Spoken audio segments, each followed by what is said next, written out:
എല്ലാവർക്കും ET ടോക്സിലേക്ക് സ്വാഗതം. സ്വർണം എന്നത് മലയാളിക്ക് ഒരു നിക്ഷേപം മാത്രമല്ല, ഒരു വികാരം കൂടിയാണ്. എന്നാൽ ഈ സമയത്ത് വികാരത്തിനപ്പുറം കുറച്ച് യുക്തി കൂടി ഉപയോഗിക്കേണ്ടതില്ലേ? കാരണം ഇപ്പോൾ സ്വർണ്ണവില പവന് 1,00,000-ന് മുകളിലായിരിക്കുകയാണ്. ഈ സമയം സാധാരണക്കാരൻ സ്വർണം വാങ്ങിക്കൂട്ടുന്നത് നല്ലതാണോ എന്നതാണ് ഇന്ന് ET ടോക്സിൽ ചർച്ച ചെയ്യുന്നത്.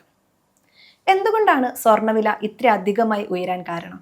2025 നോക്കുകയാണെങ്കിൽ 2024-25 കൂടി കമ്പയർ ചെയ്ത് നോക്കുകയാണെങ്കിൽ ഏകദേശം 70% നേട്ടമാണ് സ്വർണത്തിൽ നിന്ന് കിട്ടിയിരിക്കുന്നത്.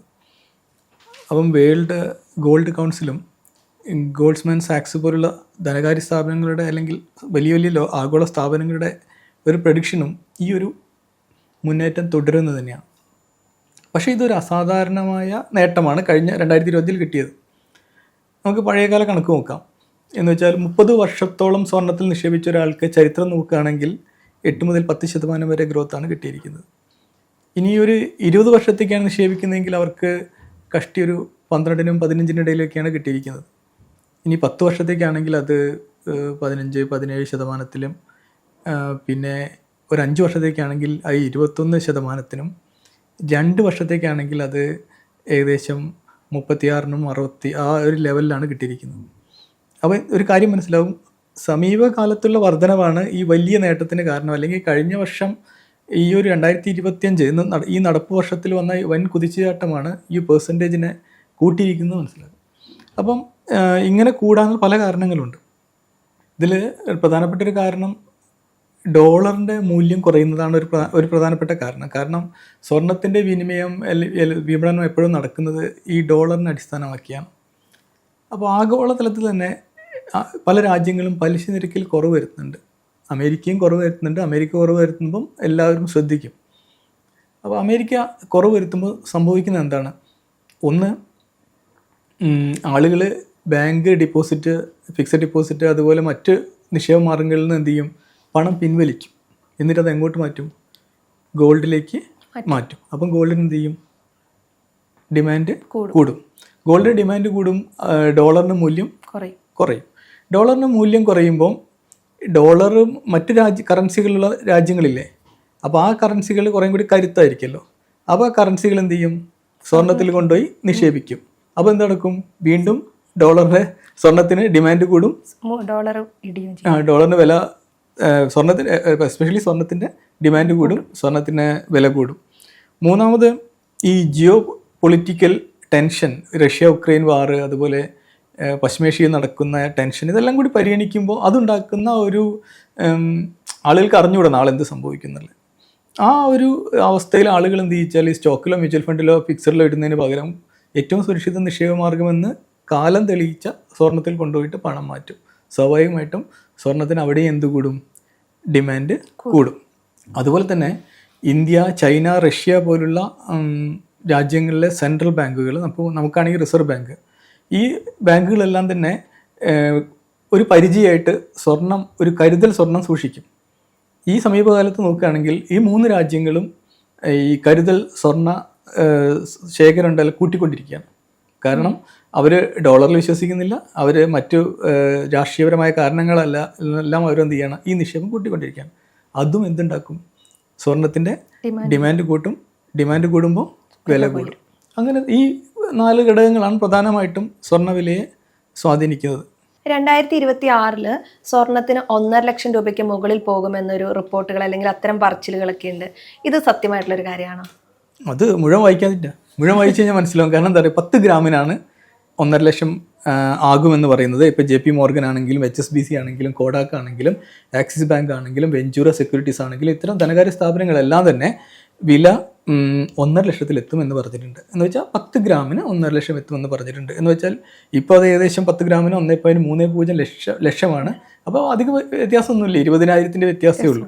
അപ്പം അന്താരാഷ്ട്ര തലത്തിൽ നോക്കുകയാണെങ്കിൽ നമ്മൾ ഒരു ട്രോയ് ഔൺസിൻ്റെ വില $5,000 എത്തുമെന്നാണ് അവർ പറഞ്ഞിരിക്കുന്നത്. ഇപ്പോൾ ട്രോയ് ഔൺസിന് എത്രയാണ്? 4,255-നും 4,550-നും ഇടയിലാണുള്ളത്. അപ്പോൾ ഇതൊരു പ്രവചനമാണ്. പക്ഷേ ട്രെൻഡും സൂചിപ്പിക്കുന്നത് ഈ ഒരു വിലയിലേക്ക് എത്താൻ സാധ്യതയുണ്ടെന്നാണ്. ഇവിടെ ശ്രദ്ധിക്കേണ്ട കാര്യം, കഴിഞ്ഞ വർഷം 70% നമ്മൾ സ്വർണത്തിൽ നിക്ഷേപിച്ചവർക്ക് നേട്ടം കിട്ടിയെന്ന് വിചാരിച്ച് ഇപ്പോഴും പറയുന്നു സ്വർണത്തിന് ഇത്രയാകുമെന്ന് പറയുന്നു. അപ്പം ആളുകളെല്ലാം പ്രെഡിക്റ്റ് ചെയ്യുന്നുണ്ട്. പക്ഷെ ഒരിക്കലും നമ്മുടെ ഉള്ള പണം എല്ലാം കൂടി കൊണ്ടുപോയി ഇവിടെ ഇടരുത്, സ്വർണത്തിലിടരുത്. സ്വർണം എന്ന് പറയുന്നത് നമ്മൾ എപ്പോഴും നമ്മുടെ ഒരു 10-15% മാത്രമായിരിക്കണം നമ്മുടെ സ്വർണ്ണ നിക്ഷേപം. സാങ്കേതികപരമായിട്ടും സാമ്പത്തികത്തിന്റെ അഭിപ്രായത്തിലും പറ്റും. അപ്പം നമ്മൾ ഒരിക്കൽ കൂടി പറയുന്നു, സ്വർണം വില കൂടുമെന്ന് ഇവരെല്ലാം പറയുന്നത് കണ്ടിട്ടും നമ്മളെല്ലാ നിക്ഷേപം എന്ത് ചെയ്യരുത്, ഒരിക്കലും സ്വർണത്തിൽ കൊണ്ടുപോയി ഇടരുത്.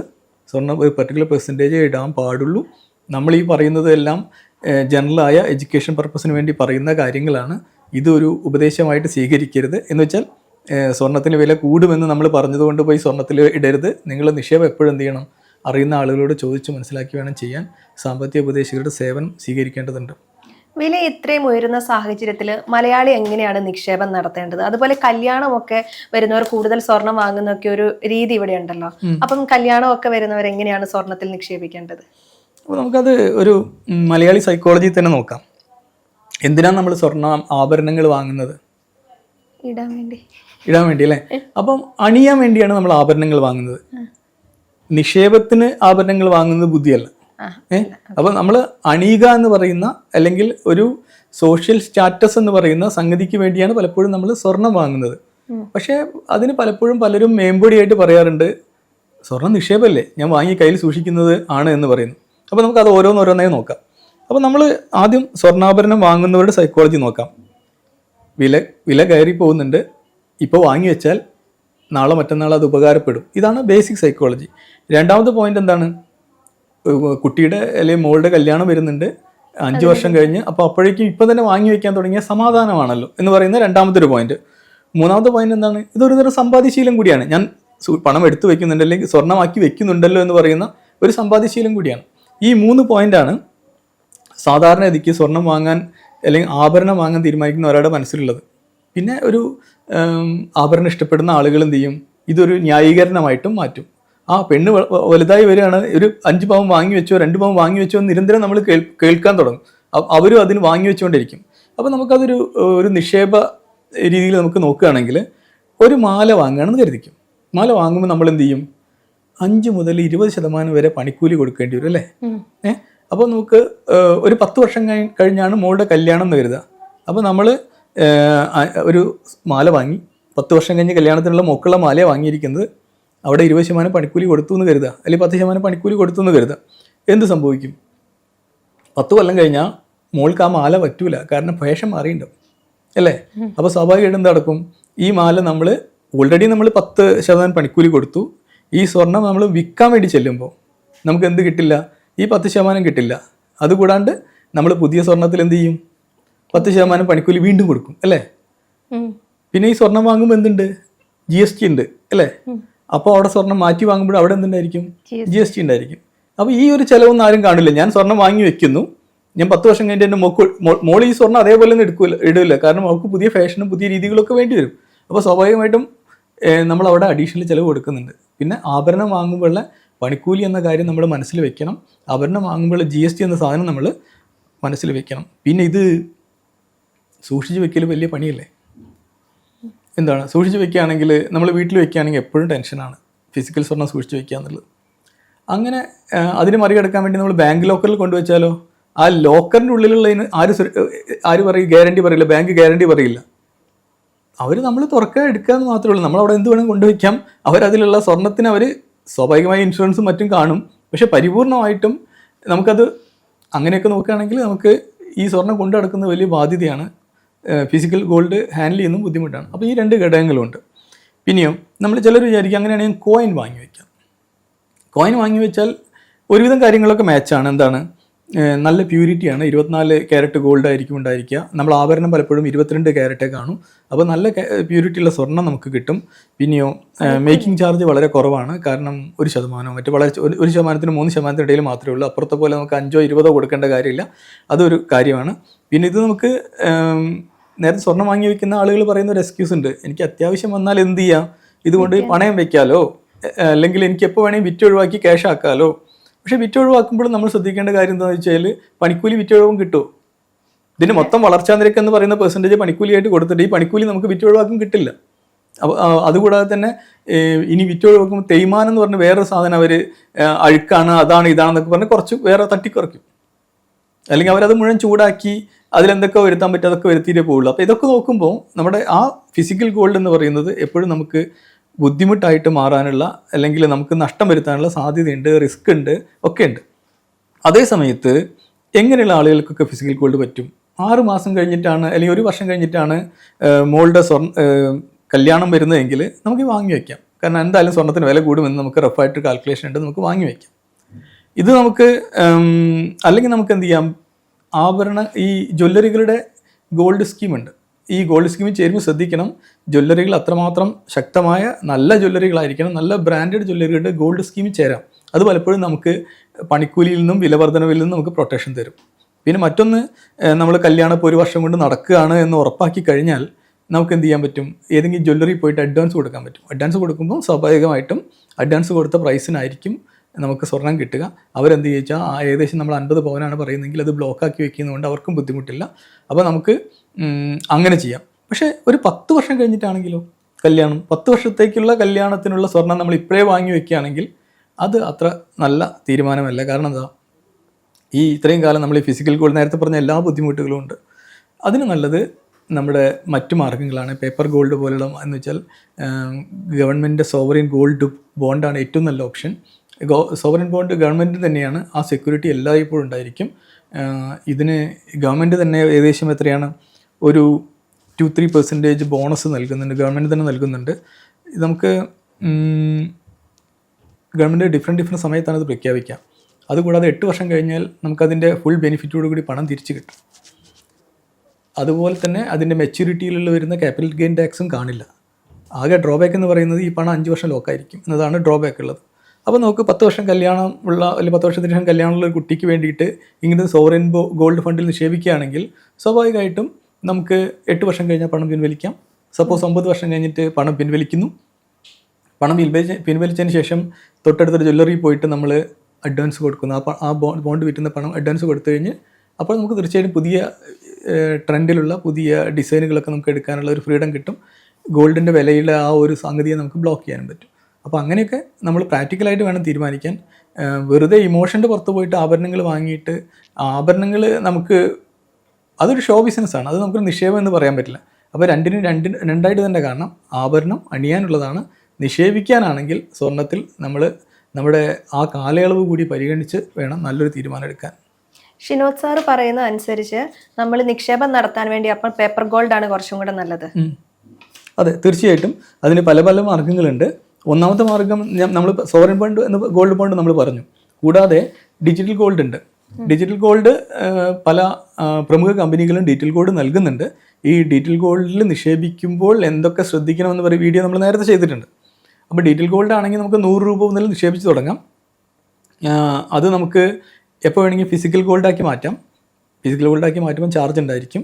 അപ്പോൾ അത് നമ്മൾ എപ്പോഴും മനസ്സിൽ വയ്ക്കണം. എന്നാൽ അവിടെയും എന്തുണ്ട്, ചില നികുതികളുണ്ട്. ആ നികുതികളെക്കുറിച്ച് നമ്മളെപ്പോഴും ബോധ്യം വേണം. ഏറ്റവും നല്ല മാർഗ്ഗമായിട്ട് നമുക്ക് സമയമുണ്ടെങ്കിൽ ഏറ്റവും നല്ല മാർഗ്ഗം എന്ന് പറയുന്നത് ഗോൾഡ് ETF അല്ലെങ്കിൽ ഗോൾഡ് റിലേറ്റഡ് മ്യൂച്വൽ ഫണ്ടാണ്. ഉദാഹരണത്തിന് നമുക്ക് 2000 രൂപയോ 5000 രൂപയോ പ്രതിമാസം നിക്ഷേപിച്ച് പോവുകയാണെങ്കിൽ നമുക്ക് 10 വർഷം കഴിയുമ്പോഴേക്കും നമുക്ക് എന്ത് ചെയ്യാൻ പറ്റും, നല്ലൊരു പണം കിട്ടും. കാരണം ഗോൾഡിനനുസരിച്ച് അതിൻ്റെ ആ ETF അല്ലെങ്കിൽ മ്യൂച്വൽ ഫണ്ടും വളരുന്നുണ്ട്. അപ്പോൾ നമുക്ക് എന്ത് ചെയ്യാൻ പറ്റും, വിറ്റൊഴിവാക്കിയിട്ട് നമുക്ക് എന്ത് ചെയ്യാം, ആ മാർക്കറ്റിലുള്ള അപ്പോഴത്തെ വിലയ്ക്കനുസരിച്ചുള്ള സ്വർണ്ണം വാങ്ങാൻ പറ്റും. അപ്പോൾ അതുകൊണ്ട് ഈക്വൽ വില നമുക്ക് കിട്ടും. അപ്പോൾ നമ്മൾ ചെറിയ ചെറിയ തുക ഇട്ട് പോകുന്നതുകൊണ്ട് നമുക്കൊരു വലിയ ബാധ്യത വരുന്നില്ല. അപ്പം സാധാരണക്കാരന് അല്ലെങ്കിൽ ഒരു സാധാരണ മലയാളിക്ക് ഏറ്റവും നല്ലത് ഗോൾഡ് ETF അല്ലെങ്കിൽ ഗോൾഡ് റിലേറ്റഡ് മ്യൂച്വൽ ഫണ്ടുകളാണ്. ഇതല്ലാതെ ഡിജിറ്റൽ ഗോൾഡിൽ പോയി നിക്ഷേപിക്കാം. പക്ഷേ ഡിജിറ്റൽ ഗോൾഡിൽ നിക്ഷേപിക്കുമ്പോൾ ചില റിസ്ക്കുകളുണ്ട്.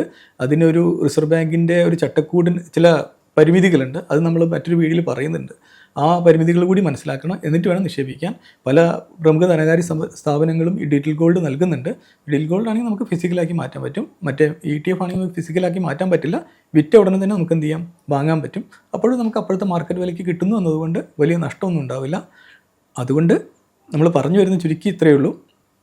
ആഭരണങ്ങൾ എപ്പോൾ വാങ്ങണമെന്നത് ഏത് സമയത്താണ് നമുക്ക് റിക്വയർമെൻറ്റ് എന്നതനുസരിച്ചാണ് വേണ്ടത്. ഒരു നിക്ഷേപം എന്ന രീതിയിൽ എപ്പോഴും ആഭരണങ്ങൾ വാങ്ങി വെക്കുന്നത് അത്ര ബുദ്ധിപരമല്ല. കാരണം മേക്കിംഗ് ചാർജ് എന്ന് പറയുന്ന ഒരു ട്രാപ്പാണ്. GST എന്ന് പറയുന്ന സംഗതി കൊടുക്കുന്നുണ്ട്. ഇത് രണ്ടും കൂട്ടുമ്പോൾ നമുക്ക് വലിയ മെച്ചം കിട്ടാൻ സാധ്യതയില്ല. അതുകൊണ്ട് നമ്മൾ സമയത്തിനനുസരിച്ച് നമുക്ക് എത്രമാത്രം സമയമുണ്ട്, എങ്ങനെ നിക്ഷേപിക്കണം എന്നതിനനുസരിച്ച് വേണം ചെയ്യാൻ. ഒരിക്കലും നമ്മുടെ നിക്ഷേപം എന്ന് പറയുന്നത് 15% മുകളിൽ ഗോൾഡിൽ പോകാതിരിക്കുന്നതാണ് നല്ലത്.